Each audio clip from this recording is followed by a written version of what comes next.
and welcome to the webinar with Marosa and PwC. We are so excited for you to join us today on the Belgian e-invoicing. For those of you who don't know, I'm Daniela and I'm from the Marosa team and I will be your host for today. This is a collaborative session between Marosa and PwC, and we are thrilled to have Ellen from PwC with us today, as well as Pedro from Marosa. They are going to guide you through key changes, timelines, and practical steps to prepare us for the Belgian e-invoicing mandate. So before we get started, I just want to do a quick house rules to help everything run smoothly. So for today, the session will last around 30 minutes, including time for a Q&A at the end. There will be questions throughout the webinar, which I will coordinate. So you happily can pop them into the Q&A session, the little box at the top of your screen.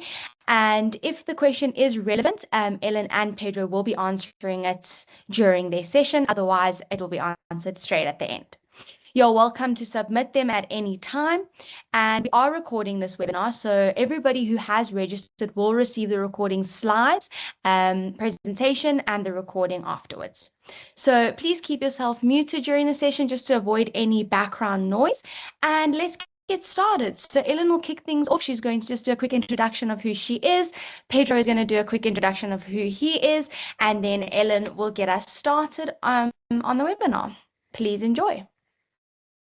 Thank you so much, Daniela, and a warm welcome from my side to everyone joining us this morning. So I'm Ellen. I'm a partner in the Belgian indirect tax practice of PwC, and within PwC also leading our Global Center of Excellence on e-invoicing and e-reporting. So very happy to be with you all today.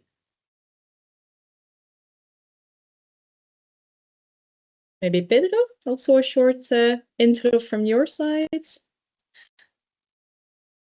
And you're on mute, by the way, Pedro, if you're talking. I'm just sharing in between the screens. Thank you, Ellen.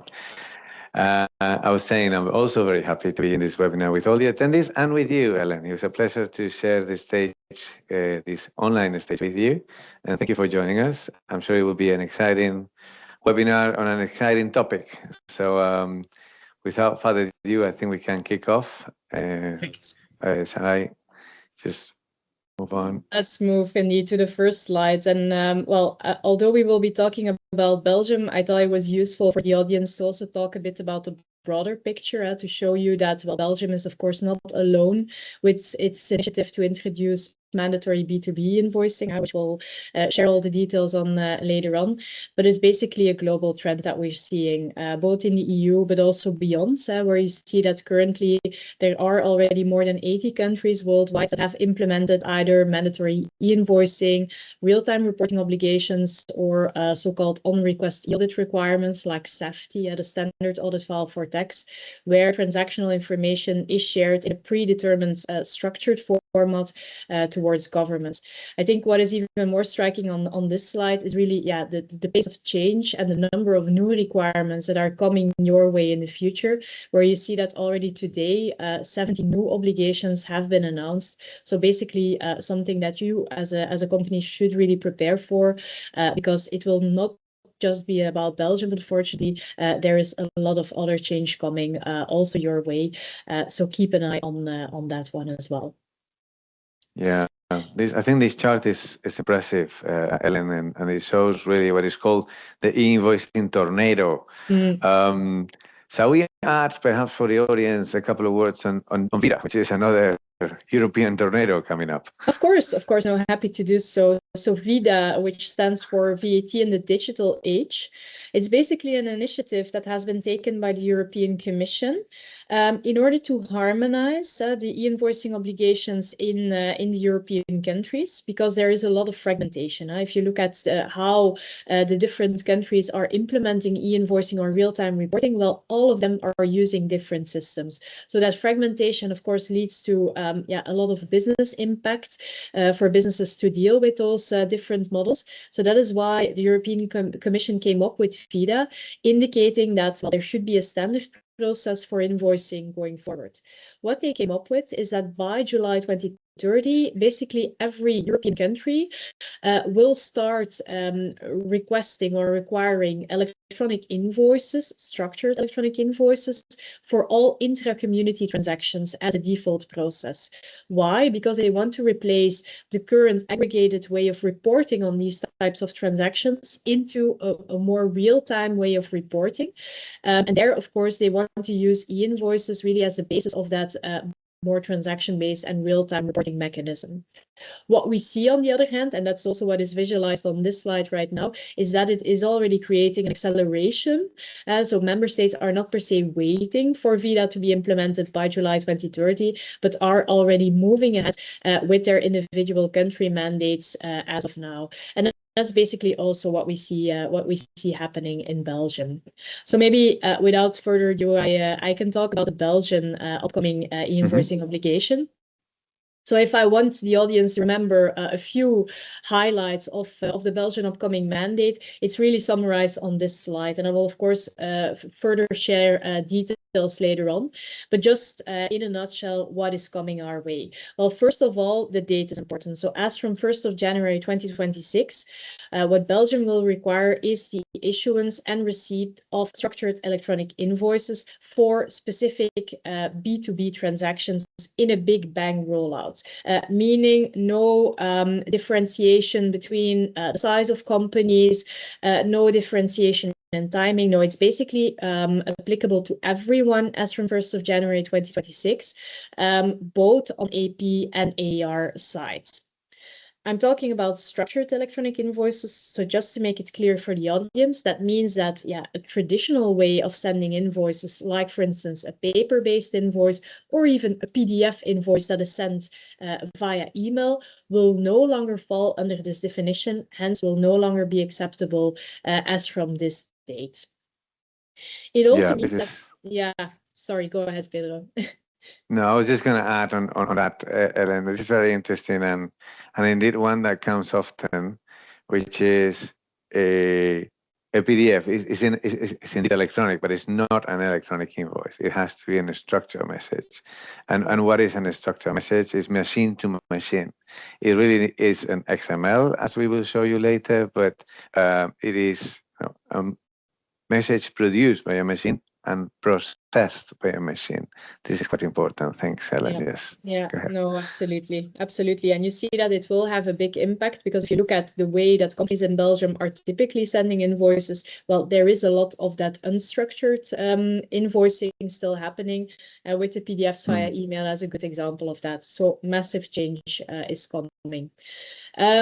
What's also important is that Belgium has put forward Peppol as the default standard for exchanging those structured electronic invoices. Peppol is the default, but you will see later on that there are some other options available to companies if they both agree to make use of those other options. But again, to stress, there will be no possibility anymore for the transactions in scope of the mandate to use a paper-based or a PDF via email process. What is also important, because Peppol is often confused with a platform, a government-run platform, important here is that there in first instance will not be a central government or tax authorities platform in the middle of the process. So that will not happen as from January 2026. You see that the obligation to send structured electronic invoices is applicable, of course, to invoices, but also to related documents like credit notes or debit notes, self-bills, which will all have to be sent in the same format. I mentioned in the beginning, there is no government intervention in the process. This will change to an extent because the government, the new coalition agreement, has made clear that Belgium has the ambition to, over time, and they put forward 2028 as the timing for that, that they will complement the mandatory e-invoicing obligation with an e-reporting obligation, which means that in 2 years' time, following the introduction of e-invoicing, you will also be obliged to send your invoice information towards the government platform. I will share some further details later on. And then to promote the change that will be required in order to meet the new upcoming obligations, there have been provided some direct tax incentives incentives, allowing you for instance, a higher cost deduction for the costs that you have to make in order to comply with the new upcoming obligations. It is, of course, important to know that these are mainly applicable and usable by smaller and medium-sized companies and not per se by the large multinationals.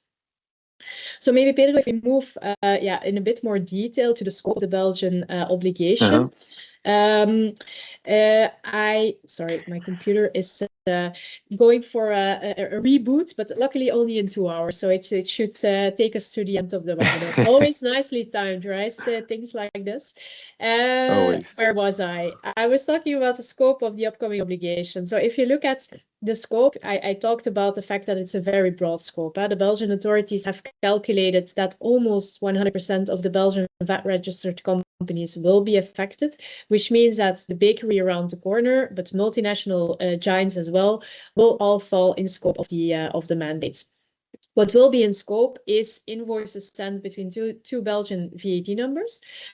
And the transactions that are being invoiced should not be exempted according to a specific article of the Belgian VAT code, which is Article 44, where you can see a number of exceptions in the medical care, education, insurance, real estate sector. So transactions that are exempt according to this specific article will not fall in scope of the mandates. Very good. There are a few questions, Ellen, as you speak around your presentation. Okay.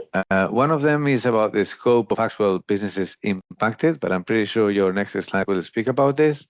Yes. The other one is about the grace period. You spoke about a big ban. A big ban. Yes. It really means no grace period, right? No, indeed. And we also recently checked with the authorities whether they would go for this type of grace period, transition period. And the answer was clearly no. So they're not starting with the grace period, meaning that we should really have that 1st of January 2026 in mind.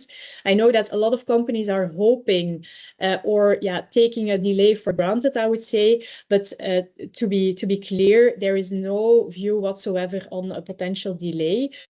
Of course, there is a tendency also in other countries to have a small delay or a transition period. So we will have to see whether that happens in practice. But as from this moment in time, no delay or specific grace period, transition period is being foreseen. So really big bang, 1st of January.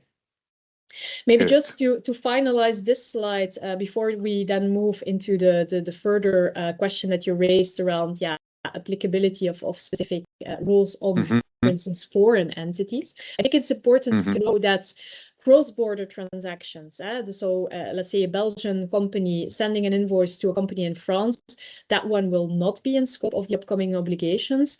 Also B2C transactions, so transactions with non-VAT registered companies will not be in scope. Even if you have an obligation, because there are specific transactions for which you have to send an invoice, even for those types of transactions, there will not be an obligation to send them over Peppol. And then lastly, for business to government transactions, there are also already rules applicable as of now. So meaning that the Peppol obligation will not be applicable to those type of transactions. Does it mean that you have no choice whatsoever to apply the Peppol regime to it? No, you can, but then it's in a voluntary manner. So not mandated as per the Belgian VAT legislation, but you still have the option to also for these types of transactions, of course, use Peppol going forward. Maybe then moving to the next slides. There I will talk a bit further around the different axes that you have to combine to determine whether or not the mandatory invoicing obligation will be applicable. I already talked about the fact that it needs to be a VAT registered and established supplier in Belgium. There should also be a VAT registered and established company in Belgium as a buyer. And the transaction at hand should also be one that is taking place according to the VAT place of supplier rules in Belgium, where also the Belgian invoicing rules are applicable, and where again, that specific article that I referred to, Article 44, the transaction will not be exempt of VAT. So it means that it is important for businesses to do a proper applicability assessment on transactional level to really verify, okay, will my specific transaction at hand be in scope or out of scope of the upcoming obligation? And again, as I mentioned, take a decision on what doesn't fall under the mandate and how these transactions will be treated going forward. Maybe a last element on the next slide on the scope of the obligation before we move into the more technical details on the model itself. I often get the question around what will happen if we as a company are not established in Belgium, but we only have, for instance, a VAT registration number. Well, in that sense, the Belgian government has made it clear that those companies will not be part of the scope going forward, nor to issue invoices, nor to receive invoices via Peppol.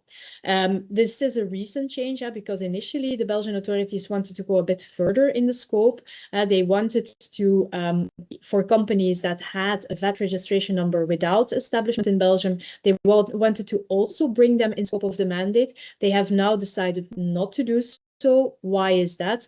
Because of that legislation, Pedro, that you already referred to in the beginning, the VIDA legislation, which basically says, well, those types of transactions should rather be in scope of VIDA and not per se of the domestic mandate that applies. So it means that once e-reporting will be kicked off in Belgium by 2028, these transactions may fall in scope again of the e-reporting obligation, but as of now, they are not in scope of the e-invoicing mandate going forward.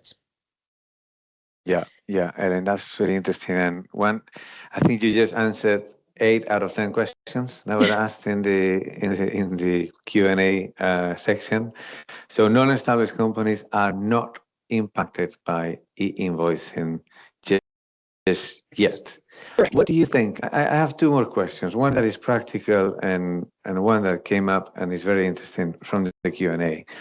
How about the practical scope? Because yes, indeed, by law, you wouldn't be required, but most probably if you're issuing an invoice to your customer and it's a Belgian customer, that company does not want to make an exception for you on their AP process. So it would be interesting to see, or have you heard of businesses expecting to issue Peppol invoices even if they are not established, so that they make their life easier to their Belgian customers? Yeah, definitely. Of course, the commercial relationship between supplier and buyer is also a very crucial one, right? And as a supplier, you really want to adhere to what makes sense for your buyer, or with, I would say, the larger buyers, the other way around. They also want or require from their suppliers to follow a specific process. So that is why I mentioned in the beginning, opting for Peppol, even for those transactions not per se in scope according to the VAT mandate, is perfectly possible, but it will of course require a bit more work because you need to collaborate with your suppliers and buyers to also agree upon this way of sending invoices going forward. And there, by the way, just to give you an example, in the FAQs that the Belgian government has published, they mentioned that if, for instance, as a Belgian supplier, you are sending an invoice to a non-Belgian buyer who is already registered via Peppol, they say, you can also do that via Peppol, because based on the Peppol registration, that buyer has given you the implicit approval to send and receive invoices basically over the Peppol network, even if, according to this legislation, they should not fall in scope of the upcoming obligation. So I think it's a good question raised by the audience here on the scope. If we then maybe... go ahead. Yeah, go ahead. Well, I had another one from the audience, probably taking 2 steps back, and I think it's interesting. Self-billing. Yes. Is self-billing in scope of e-invoicing? Yes. So no difference there. So I mentioned it's applicable to credit notes, it's applicable to debit notes, and it's equally applicable to self-billed transactions. There was still a bit of hesitation around, will Peppol be ready to deal with self-billing transactions? Well, they have recently, I think it was published in March, updated the Peppol guidelines also to specifically deal with self-bills going forward. So this is now also possible from a technical perspective to send your self-bills via Peppol. So definitely possible, and definitely also in scope of the mandate if the three axes that I talked about make that specific transactions part of the scope of the obligation. Mm-hmm. Very good, very good. Alrighty, let's move to the technical details then. So I talked about the dual track approach, where Peppol will become the default standards. So that's really the default, but where Belgian businesses also have an opt-out possibility. That opt-out is possible in case there is mutual agreement between supplier and buyer to deviate from the Peppol standard or from the Peppol process. What will be required in case you use the opt-out, though, is that the format that you will be using, that one is compliant with the so-called European standard, the EN 16931 standard, to ensure that once Belgium moves towards e-reporting, that at least there is a common ground on the way that the information is structured in your invoice files. But on the other hand, how that standard will be exchanged between supplier and buyer, that is not regulated. So the transmission method for the opt-out is not regulated and is left flexible between suppliers and buyers. Why has Belgium foreseen this opt-out possibility? It is, of course, for companies who have already invested in setup of EDI processes, for instance, to stick to those processes also going forward and to not have to choose for the Peppol system, which may not be as rich, let's say, in terms of information that can be captured, the way that the information can be structured, as to what they currently have in their EDI setup between their suppliers or buyers. Maybe then a last word, because I see we're already advancing quite well timing-wise. Around the long-term vision. So I talked about phase 1 of the process, which is really the sending of invoices over the Peppol network. And Pedro, I'm sure you will talk about what is now Peppol and how it works technically, because I think there's still a lot of confusion also on this topic on the market. So that is the first phase of the process.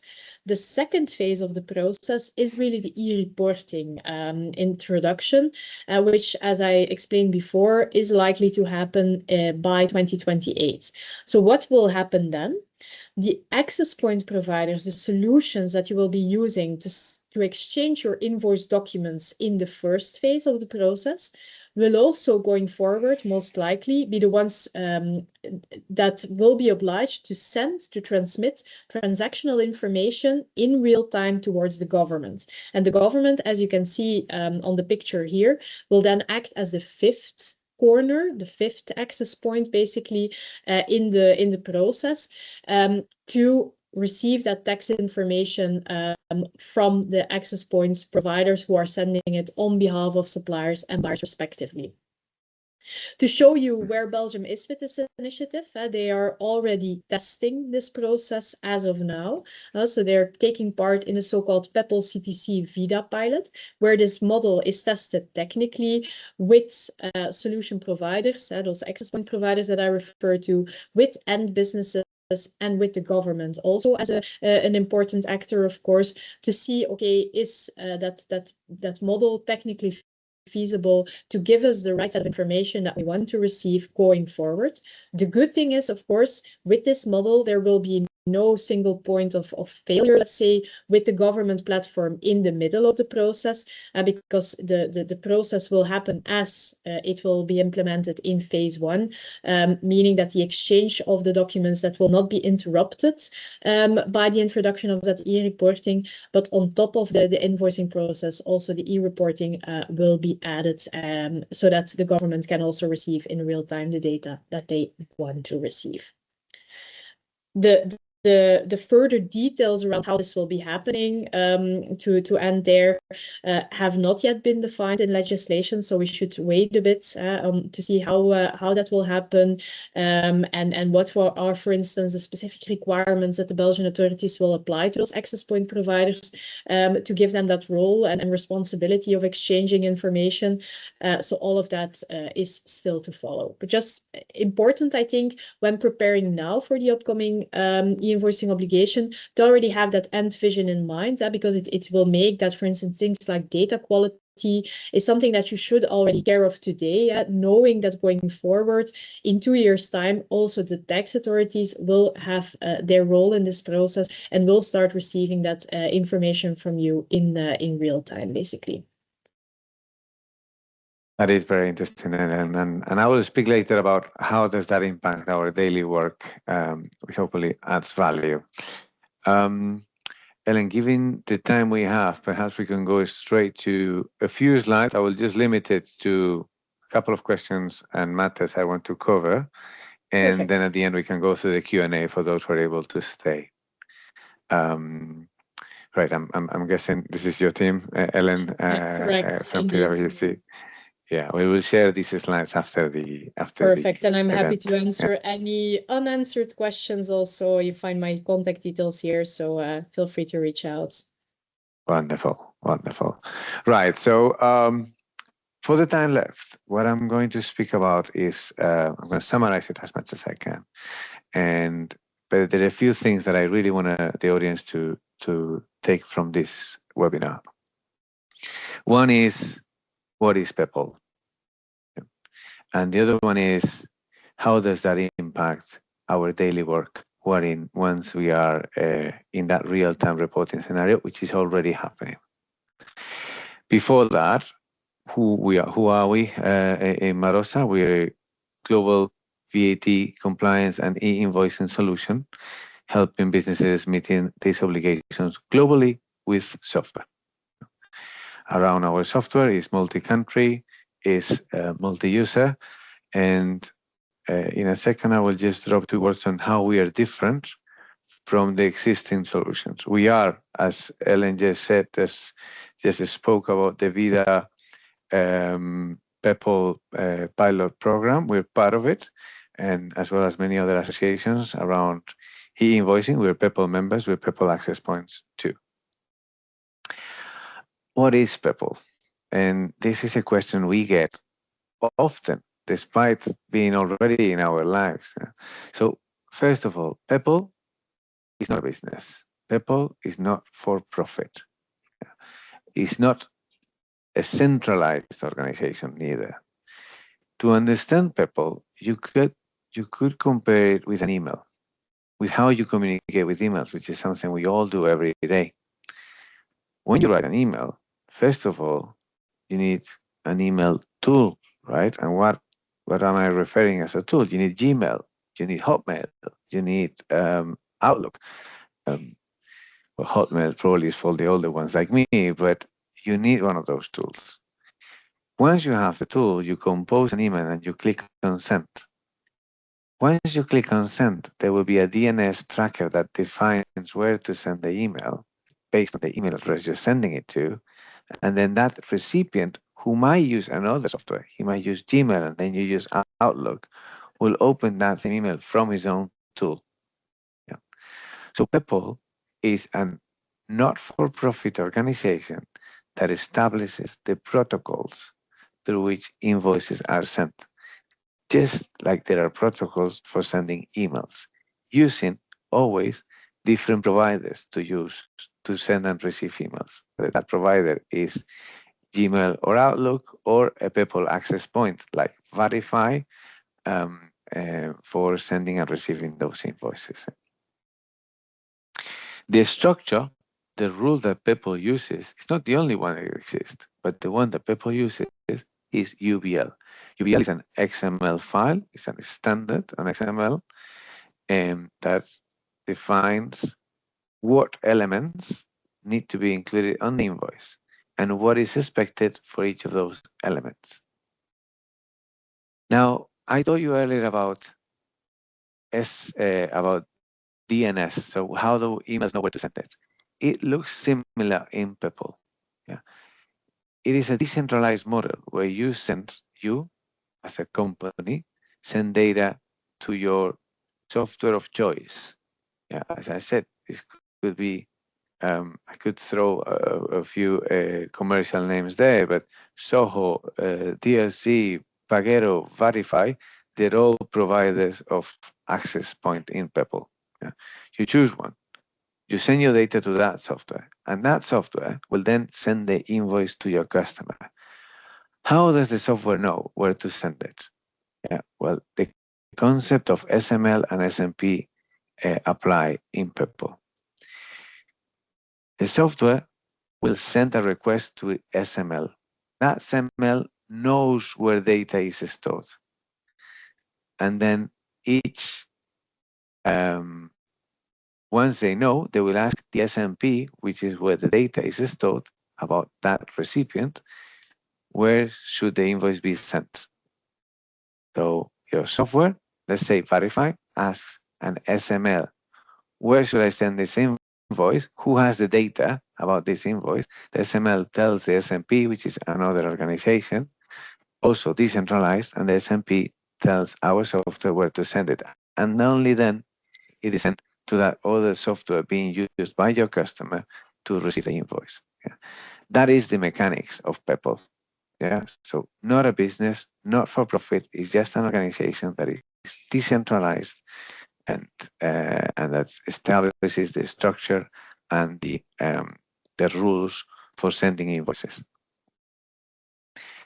All these words you have on the bottom right corner are words you've heard about, and I could spend a long time speaking about them, but I would just drop a few comments here on what they are. UBL or CII are two types of XML documents, both acceptable by the European Union as formats in which you can send the invoice. UBL, as I said, is the one used by Peppol, and the one that is gaining more volume and scope, I would say. CII, however, still keeps some volume in countries, particularly Germany, for example. But the bottom line is they're both acceptable for EU standards, and it is not the end of the world if you're using CII and your customer is using UBL, because there are plenty of libraries that convert both. For example, in Verify, you can get a CII and we convert it to UBL or vice versa. EN 1691, which you also probably used, is what defines the rules. So what should go in each of the elements of the XML? For example, you cannot just throw any tax code for an invoice line. There are a list of possible tax codes that the European Union accepts. That is defined .list by the EN 16931. SIUS is some flexibility provided to countries in order to adjust UBL. Extension is the same, but for industries. And then two words on X Factor and Sukfer. These two are very interesting. They combine PDF and XML. So visually, you still see a PDF, but embedded in that file, there is an XML. Yeah. So it's the only way where you could say PDFs are acceptable. Well, because they have an XML embedded within. You need a tool to open it. Not any tool can open it. Not Adobe Acrobat can open it, but that tool will be able to extract the XML that is within that that PDF file. X Factor is applicable or expected to be applicable mostly in France. Sukfer is already applicable in Germany. This is the flow. I will go relatively quick here because Ellen has already gone through. The two items I would comment around this flow is how are we different? So normally C1 or C4 will send an invoice or receive an invoice to or from Verify. Yeah. Then Verify will check SMP where to send that invoice, and it will send it to C3, or it will receive it from C2 for AP invoices. Then if there are errors or issues around the business rules, the user will need to correct them and resend them. But the two items I wanted to make sure the audience understands from Verify specifically is that we accept Excel, PDF, and even emails sending XML documents to our software. So our options around sending the data are greater, I believe, than most software out there in the market. which hopefully makes things easier if you're rushing to the deadline of 2026, because systems do take time to get ready. So if you're able to put together all the invoice data into an Excel file, we will be able to convert it into a UBL. We will tell you how that Excel file needs to look like. But long story short, your developers will be busy. We will be able to take it on and allow you to comply with from day one. 2 words on daily life around real-time reporting. Things are changing for all of us with real-time reporting. And the way they are changing is we, VAT return people, were used to do the work at the end of the month. We were used to close the month and then start the reworks, then do some adjustments, then get the return ready. And when it was ready, we would prepare the form, send it to our advisor, or even send it ourselves to the tax authorities. That's no longer going to happen. Why? Because in Belgium, as from 2028, but already in Spain, already in Hungary, soon in France, in most real-time reporting countries, and that's the majority, everyone as from Vita, you will be sending data in real time, which means that every time you issue an invoice, you're here, the invoice is sent to your software and the software sends it to the tax authorities. The tax authorities will do checks. They will make sure that the data on your invoice is correct. Maybe they check your address, the address of your counterparty. Maybe they check the VAT number. Maybe they check that the tax code you're using is correct. If any of those checks come out as an error, you need to correct them. And if you don't correct them, then the data in your system will not be the same as the data in the system of the tax authorities. And that will create a mismatch. What does that mean? It means that you will expect a VAT return and the tax authorities will expect another VAT return that is different. And that is trouble at the end of the day. That is a letter from the tax authorities saying, where is this transaction? Why? Because you sent an invoice that received an error over which you did not take action.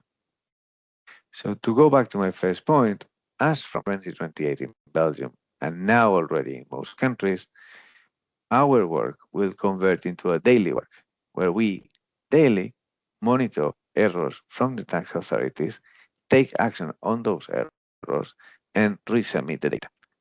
This flow right here is if I can use a comparison, is a washing machine of data, because your errors will be gradually solved. Whether it's a VAT number that is wrong, an address that is wrong, hopefully you solve them at source, at ERP level, and then you resubmit them. So next time you have an invoice for that client or from that supplier, he will no longer provide an error. Now, how do you monitor error? And this is my last comment. You need a software that compares data at the tax authority's database with the data at your database. What you sent versus what it was received and approved. Those software exist and they look a bit like this. So on your right-hand side, you have the list of invoices as they are with the tax authorities. And on the left-hand side, you have the list of invoices as you sent them. As you can see, some of them are not in your system, but they are in the system of the tax authorities. Why would that be? Most probably because someone has sent them through another system. Yeah? Or you could have the opposite. You have them in your system, but not in the tax authorities. Why? Because there was an error and no one took action. Long story short, you need a software like this to reconcile your data and make sure that this other step right here, VAT returns, match and reconcile. And that is all from me. I went as quick as I could, probably only taking 10 minutes from the rest of the audience.